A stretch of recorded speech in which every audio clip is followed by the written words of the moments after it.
Let's talk about the possibility and reports that you might be the president's press secretary. Any truth to it? I leave it to the president and 3 people that are on my board of directors. That's Luke, Chloe, and Parker, my children. Everybody will know in time. All right, now I got to go in a little harder. Have there been any discussions about it? Sean, you know me better than that. You would never have me on primetime if I answered questions like that. All right, serious question. If you were asked to serve in that role or any other role, would you? I am very loyal to President Trump. I would think about it very seriously. Okay. So first of all, I just want to point out that Alina Habba right there is not giving the sort of performance as a noted liar that she normally does, because she's smiling way too much there. I kind of feel like she's giving away the game, that she's going to be the next press secretary. I also appreciate the sort of ironic aspect there where he is asking her, will you be press secretary? And she refuses to answer a direct question, even though she obviously has information about it. The role she'll have is to stand before the media and refuse to answer direct questions, even where she has direct information about it. So maybe she is qualified, actually. But to be clear right there, a lot of people do think that Alina Habba is likely one of the finalists to be Donald Trump's press secretary. And some sources are coming out to say what they know. One source that was granted anonymity said that there are ongoing discussions with Habba about the job, but it remains unclear whether she'll take it. Quote, she's expected to be at Mar-a-Lago this week for conversations regarding a potential role.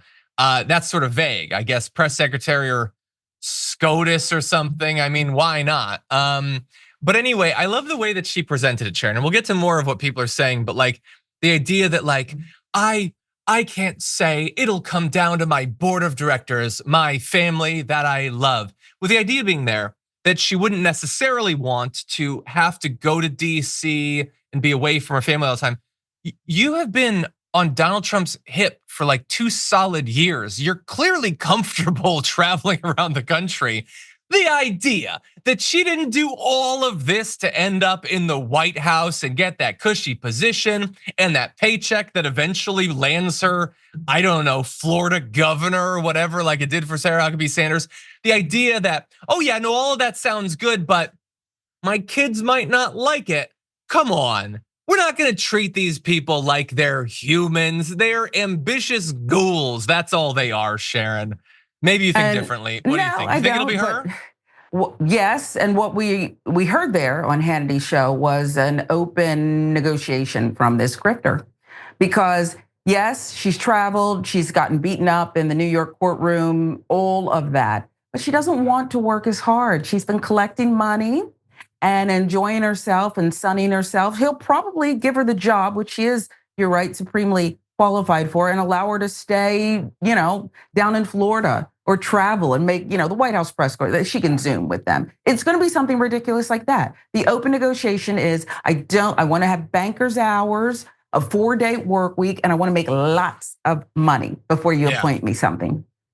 And also, however easy everyone thinks being press secretary is, in a moment, we're going to reveal how it might be way easier soon. We'll get to that in just a sec. I want to read just a couple graphics though. So I love this. Source said, Donald Trump is the premier programmer and producer in chief. He casts for the on-air roles. Alina is camera ready and tested on day 1. Those are good qualities to have in a press secretary. Probably would have been better for her historically to be courtroom ready, but I guess that didn't end up mattering either. But anyway, other names that have been thrown out are his actual press secretary, Carolyn Leavitt, who, she's probably going to be frustrated if she doesn't get the position.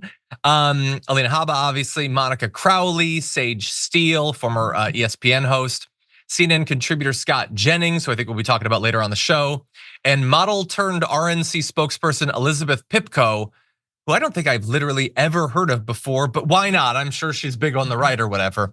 But here's the thing. When and if Alina Habba becomes press secretary, and I assume that's what it will be, what will those meetings of the press actually be like? What will those be like? Because at least 2 media executives who run MAGA-aligned news outlets, one in streaming and one in text, told Axios they plan to apply for credentials that would give them access to White House press briefings. Any efforts to expand access to daily press briefings to pro-Trump outlets like Steve Bannon's War Room would need to come at the expense of existing outlets, and almost certainly would. Why wouldn't he pack it with a ton of insane right-wing kick streamers, and Rudy Giuliani will be there for his podcast and all of those? Like, that's probably what he will do. So like, it's already not a super difficult job to just go out there and lie or refuse to answer questions. But she's unlikely to experience nearly as much oppositional questions as, Karine Jean-Pierre did. She has to deal with the Ducey brother or whatever, or kid. I don't think that's gonna happen to Alina Habba. Maybe I'm wrong. Maybe Trump will still want CNN to be in there so they can fight or something. He'll find that to be entertaining, but I don't know for sure that it'll happen. I think it's gonna be a right-wing ghoul fest in there.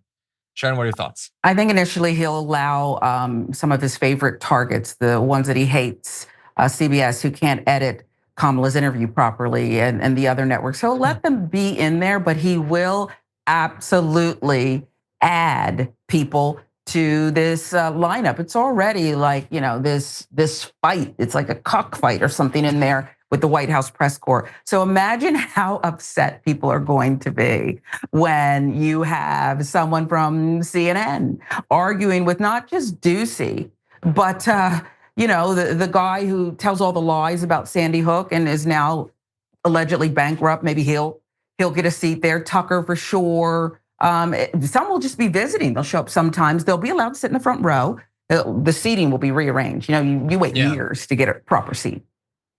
Yeah, and also like every spot, has to be, someone has to look. They could put it in a bigger room. Has anybody ever thought of that? Like, everybody can only ever be in that one room that has a certain number of seats. But whatever. Honestly, I don't like give a seat to Cat Turd. I mean, that's what passes for journalism on the right anyway. Like, give it to every random person. Like, just have a lottery. Everybody who pays $8 a month to the richest man in the world to be on Twitter has a chance of being in to talk to Alina Habba or whatever. Oh God, the times we're entering into. Members make a difference here at TYT. You help make the show happen, and we see you in the chat with your loyalty badge. Click the join button to become a member today.